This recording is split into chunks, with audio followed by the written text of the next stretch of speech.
Provocações. Que palavra é essa? Provocações. É uma palavra que devia vir aqui, a Grécia. A Grécia devia invadir o teatro aqui. A Grécia devia invadir essa televisão e para falar provocações. Porque a Grécia, mesmo que esteja mal, sempre tem uma Medeia para chegar e cantar, para chegar e matar os filhos com razão. Enfim, provocações. A Grécia merece muito mais do que nós. Deviam estar aqui, nessa televisão e tomar conta de provocações.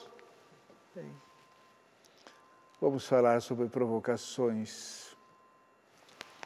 14 anos no ar, caminhando no incerto e idolatrando a dúvida.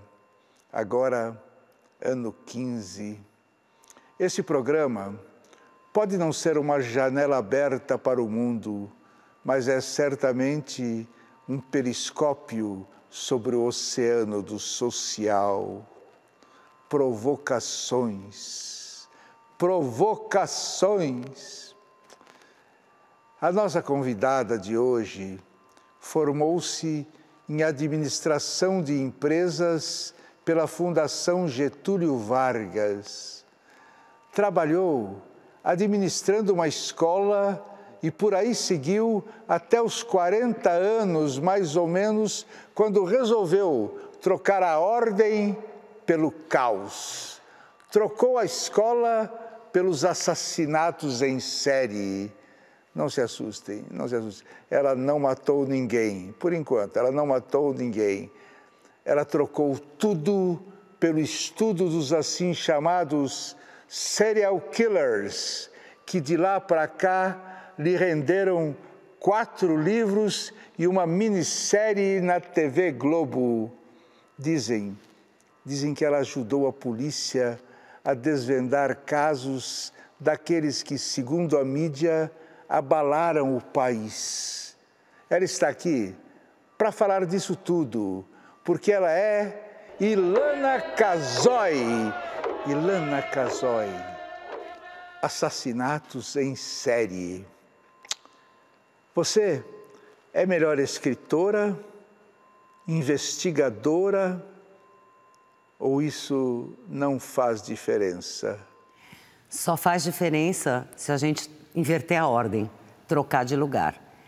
Cada coisa no seu lugar. Escrever na hora de escrever, investigar na hora de investigar. Não dá para fazer junto. Precisa ser em tempos diferentes. Eu tenho prazer nos dois. E como surgiu em sua vida o interesse por tudo isso? Eu sempre me interessei. Eu gosto de quebra-cabeças de 1 milhão de peças.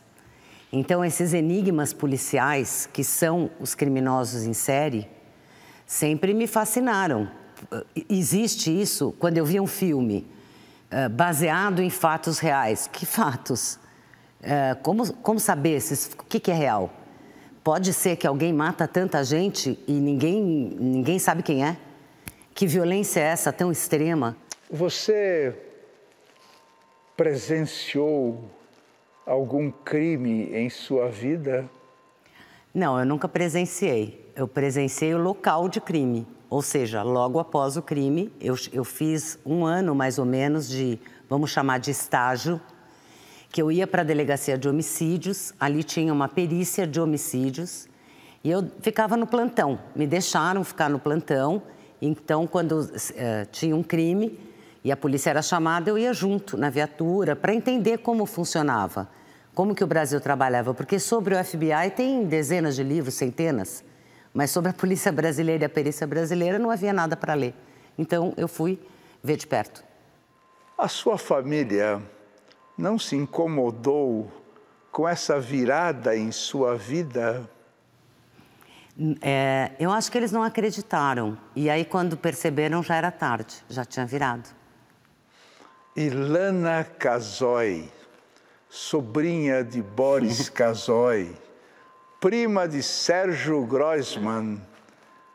Isso ajudou? Na verdade, foi mais difícil por isso. Porque, por exemplo, de todas as entrevistas que eu já dei, eu jamais fui entrevistada pelo Boris, nem teria sentido. Ele é meu tio, ele é irmão do meu pai.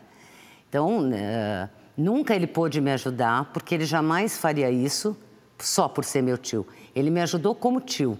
E o Serginho é um primo muito querido e foi muito engraçado quando eu fui entrevistada por ele, mas já bem lá na frente da minha vida como escritora, porque eu entrei lá e estava minha tia na plateia naquele dia e estava ele contou para todo mundo. Então, não me atrapalhou. Me atrapalhou um pouco porque nunca podia parecer que era por eles e não por mim mesma. Eu mesma me cobrei que isso sempre ficasse bem separado. Mesmo assim, o mundo é cruel. Ouvi muitas vezes lá no começo que era porque eles me ajudavam. Na verdade, eles mal sabiam o que se passava. Como você conseguiu se aproximar da polícia para investigar essas coisas? Foi tranquilo. Eu fui fazer fui assistir um curso de peritos que eu vi na internet. Para eu assistir esse curso como ouvinte, por exemplo, o delegado me falou, fui pedir autorização do delegado da Academia de Polícia. Ele falou, olha, nunca ninguém perguntou se pode, mas também não está escrito que não pode. Então, pode ouvir. E assim eu fui de lá, eu soube que tinha essa perícia de homicídios, bati na porta da doutora Jane, que na época era a perita. Foi um caminho que eu não senti. E você foi sempre bem recebida? Sempre. Assim, eu sou bem recebida quando eu fui pedir conhecimento. Às vezes, em algumas investigações, quando eu entro dentro de uma investigação, já aconteceu de alguns policiais não estarem tão de acordo com a minha ajuda. O que essa mulher está fazendo aqui? Que ela não é polícia, por que ela está aqui? Então, eu já enfrentei, mas no decorrer dos dias, eu acabo provando qual é a diferença que eu posso fazer. E isso eu já acabei... Teve uma investigação que tinha um policial muito irritado comigo de começo, e a gente não parava de brigar, e um delegado muito inteligente, salomônico, que falou assim, não, eu vou resolver essa situação de vocês. A partir de agora, vocês só andam juntos. E você cuida dela, ela cuida de vocês, vocês vão trabalhar o dia inteiro juntos, porque vocês vão ter que se entender. E hoje ele é um dos meus grandes amigos, cada vez que ele vem a São Paulo, ele me vê, vem em casa. Então, também saíram grandes amizades.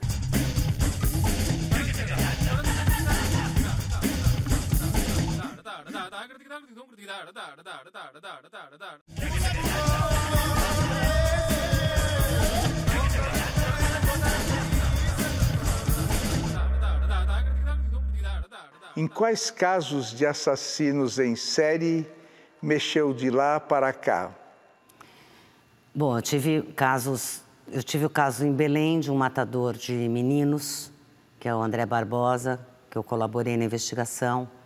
Eu tive o caso do maníaco de Guarulhos, aqui de São Paulo, que eu ajudei, não na investigação, porque ele que começou a confessar, mas ele confessava tantos crimes que a polícia já não sabia quais eram verdade, quais não eram, então eu ajudei nesse momento. Teve o caso do maníaco de Contagem, perto de Belo Horizonte, Minas Gerais, que eu colaborei, era um matador estuprador e matador de mulheres. Esse estava solto, matando. Um psicopata mesmo? Eu não sei se ele é psicopata porque ele não chegou a ser examinado. Esse eu conversei depois que ele foi preso, eu entrei na investigação e conversei com ele para a polícia para entender se ele, como que funcionou essa dinâmica dele, se podia ter mais vítimas anteriores e tal. Um homem extremamente tímido e difícil de entrevistar, extremamente bonito, a crueldade pode ser bonita. Você mexeu também em crimes chocantes, mas não em série. Suzanne von Richthofen, por exemplo, como foi? A Suzane, eu estava nesse ano de estágio na perícia de homicídios e quando aconteceu o crime do casal Richthofen. Então, eu me espantei muito, porque eu fui a única civil que acompanhou a reconstituição, a reprodução simulada dos fatos. Eu queria muito ir numa e sempre eram lugares perigosos. Então, eles me falavam, meus amigos peritos, não, não vai nessa reprodução, deixa para em outra, mas que quando for num lugar fechado, num local mais seguro, porque eles vão armados, mas eu não. E nesse caso era em Campo Belo, para mim era, nossa, uma casa fechada, segura, né? Jamais imaginei que a história ia se desenrolar e ficar um caso tão famoso. Até esse ano mesmo eu dei entrevistas porque ela casou na penitenciária, então ela foi notícia de novo. Foi muito impressionante acompanhar esse caso e ver como tomou uma importância social. Crimes de família, que é a outra área que eu acabei a vida me especializou. Eu acompanhei esse, como acompanhei o caso Nardoni e como hoje acompanho pela defesa o caso Rugai. O caso Gil Rugai. Resuma para que as pessoas lembrem o que foi ele e em que pé está agora. Bom, o Gil, eu não acompanhei o caso do Gil. Ele foi exatamente no ano que eu lancei o meu segundo livro. Estava no lançamento e eu fui na perícia levar até um convite para o lançamento quando estava acontecendo a perícia do caso Rugai. Eles até falaram, esse você não vai acompanhar, você acompanhou da Suzane? Eu falei, não, eu estou em outro momento, estou na minha análise tentando aprender a dizer não, não vou. E não acompanhei, o que acabou sendo bom, porque eu tenho hoje, o meu filho já é um advogado criminalista, Marcelo Feller, e ele trabalha num pro bono para o Instituto IDDD, e este instituto nomeou o Marcelo para a defesa do Gil Rugai. E ele chegou em casa com uma cara bem de encrenca, brincando comigo, que tinha aceitado fazer um caso pro bono. E se eu, afinal, que ajudo polícias, Ministério Público toda hora, se então eu ia ajudar uma grande defesa. Eu já sabia que era encrenca, não sabia qual era o caso, e fiz uma aposta com ele. É ele e o Tiago Anastácio, que também é advogado desse caso, eles trabalham em dupla, no caso do Gil. Falei, olha, se vocês me convencerem, eu preciso de convicção. Que caso é?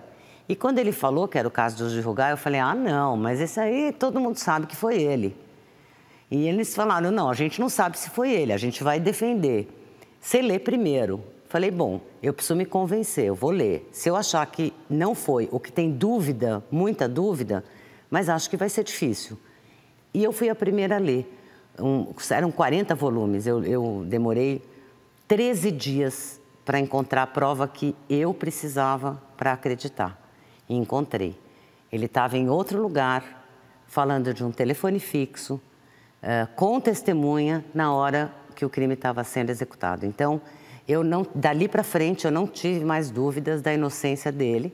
Diga uma coisa, fale um pouco do casal Nardoni que teria jogado a filha pela janela. Então, a prova que inocenta o Gil Rugai, para mim, apesar de agora ter acabado de perder a apelação no tribunal, é a prova que condenou o casal para mim também. Porque quando eu fui ler o processo, eu ainda não estava acompanhando o caso, e eu poderia acompanhar pela acusação, ou pela defesa, ou por onde fosse. Na época do crime mesmo, eu estava viajando. Então, quando eu voltei, muito solicitada, eu fui pedir para o juiz para eu ler esse processo.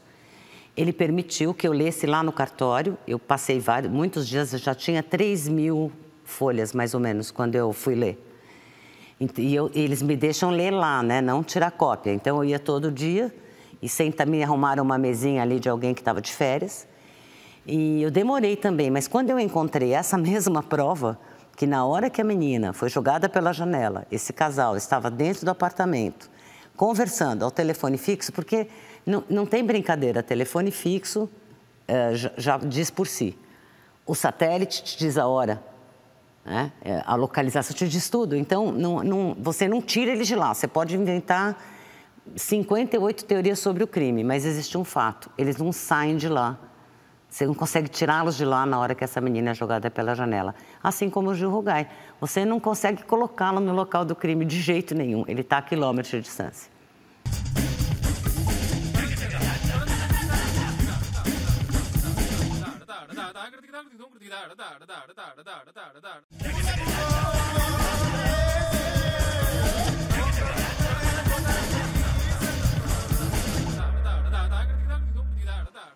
Ai, ai, ai, vamos falar alguma coisa interessante, porque há muita inveja e muita agressividade ao mesmo tempo contra.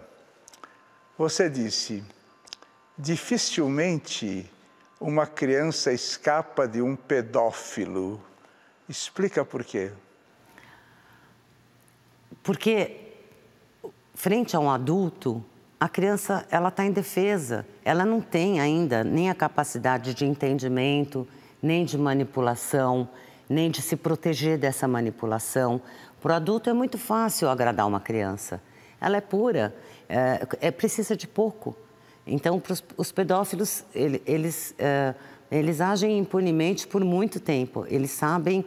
Primeiro, eles têm uma característica, uma habilidade, melhor dizendo, eles reconhecem crianças que não são as mais populares, que não são as mais felizes. As crianças mais tímidas, talvez com mais problemas de se socializar, eles reconhecem. E aquelas crianças, eles sabem trabalhar, sabem agradar. A criança está indefesa, ela não tem nem conhecimento, amadurecimento. Se mulheres caem nos contos desses assassinos, o que dirá uma criança? Ainda segundo você, Michael Jackson tinha o perfil do pedófilo. Como você chegou a essa conclusão com toda essa distância que você tem dele? Eu disse perfil, né? Que bom. Essa conclusão é porque quando você lê sobre as características dos pedófilos, você lê assim, que todos eles gostam de coisas infantis, tem coleções de brinquedos, coleções de revistas infantis, usam relógios do Mickey, por exemplo, tem coleções de bonequinhos, então, tem uma abordagem com as crianças. Eles introduzem o assunto sexo na conversa com a criança para aquilo fluir de forma natural. Eles têm todo o tempo do mundo. Depois tem uma etapa que eles convidam essas crianças para dormir na sua casa. De quem que eu estou falando mesmo? Do livro ou do Michael Jackson? Ilana Casoy, o crime perfeito existe? Com certeza, porque a gente nem sabe qual é, não é? Enfim, você já sofreu na vida alguma ameaça de morte? Já sofri. Até cortei os cabelos uma vez, porque um indivíduo que me ameaçava me chamava de Rapunzel e dizia que ia me encontrar na morte. Eu estava começando, fiquei assustada. E daí, além de fazer um boletim de ocorrência, não me faltam amigos da polícia para que eu faça BOs, mas além disso eu cortei o cabelo e ele perdeu o interesse imediatamente. Foi uma boa lição. Você é a favor ou contra a diminuição da maioridade penal? Sou totalmente contra. Por quê? Porque você não tem fim para diminuir. Você pode ficar diminuindo. Isso não resolve nada. É um bom discurso. Nós podemos ficar discutindo semanas sobre isso. Eu quero saber que bom resultado isso trará. Vamos ter as cadeias mais cheias, com jovens que já não têm muita chance. Os jovens que se envolvem na criminalidade, já é muito difícil trazê-los para uma vida com menos problemas. Vai piorar. A cadeia hoje é um lugar, é uma instituição que te ensina, te insere no crime. Eu mesmo acompanho o caso, por exemplo, acompanho o caso de um menino que foi preso num assalto à mão armada. Claro que a arma não era dele, era do chefe do grupo, maior de idade, que não foi preso. E ele ficou um ano, e foi um ano interessante de acompanhar. Um menino que aprendeu computação, teve curso profissionalizante, largou as drogas. Mas quando ele saiu, o primeiro dia que ele estava em casa, esse chefe do bando foi lá e falou, cadê a arma? Falou, mas a arma, a polícia me prendeu, a polícia ficou com a arma. Ah, não quero nem saber. Você me deve R$700 da arma. Então, se você, atendendo ele como menor, é tão difícil, porque, obviamente, ele teve que voltar para o crime para poder sair dele. Quantas vezes isso vai acontecer? A penitenciária hoje ensina muito mais a ser mal do que a ser bom. Apesar de tudo, você sente alguma emoção cívica ao ouvir o hino nacional? Eu choro. Eu me emociono a todas as vezes. É verdade? É verdade. Eu fui condecorada pelo Estado do Pará por ter ajudado nessa investigação desse serial killer e eu chorei. Na hora do hino é Ilana sempre... Casoy, o que é mais fácil dizer? Serial killers ou assassinos em série? Hoje já não faz mais diferença para mim, já fez. Eu queria encontrar uma tradução e às vezes no começo, quando eu tinha os livros, as televisões noticiavam um crime em série, mas não se podia falar em inglês. Hoje só se fala em inglês, não se fala em português. Hoje já não faz mais diferença. Eu sempre acompanho quem está falando. Se você quiser, pode ser em inglês. Se você quiser, pode ser em português. Você chora? Choro. Por quê? Choro sempre de dor. Eu não choro, eu sou muito brava, mas quando passa a minha braveza, em geral sento e choro. Choro da dor do outro, choro da minha. Eu tenho muita capacidade de empatia para eu poder entrevistar, assim como você tem também, de sentir quem está na sua frente. E as histórias que eu lido são as dores do mundo, né? As dores das perdas. Então eu choro muitas vezes por elas. Eu brinquei na quinta-feira, eu tive um dia de morte, porque eu tinha que fazer trabalhos que tinham 14 mortos na minha mesa. Claro que ao final do dia, às vezes eu choro, às vezes eu canto, porque eu falo, nossa, que privilégio, eu não sou parte de nenhuma dessas histórias. E choro da minha vida pessoal também, todo mundo tem seus dias de mais dores, não? Você mente? Como todo mundo. Por quê? Às vezes a gente mente para se proteger. E se eu te falasse que não minto, já seria a própria mentira. É tão humano, né? É impossível viver sem isso. A gente vai tentando melhorar e mentir menos. Qual pergunta você gostaria que eu tivesse feito, mas eu não fiz? Qual pergunta? Ai, Abu, tem tantas perguntas que podem ser feitas, mas sabe o que eu gostei? Porque é difícil ter uma entrevista onde a pessoa pergunte tanto da minha emoção, da minha reação, de como eu me sinto. Em geral, respondo muito sobre casos. Eu gostei muito de ser entrevistada aqui por isso. Ilana Casoy, o que é a vida? A vida é um dia de cada vez. O que é a vida? Eu só tenho que pensar nisso por um dia. Hoje, ela está aqui. Eu tento não fazer grandes planos. 24 horas é o máximo que eu me permito pensar. O que é a vida? Tudo bem. Dá aqui um abraço, que a única coisa falsa desse programa é o abraço. Olha aí.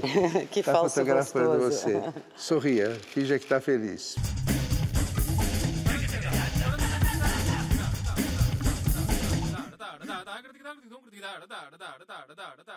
Se por um lado existem sempre razões muito plausíveis para o assassínio de um homem, para condená-lo à morte, por outro lado, é muito difícil, é quase impossível justificar que ele viva.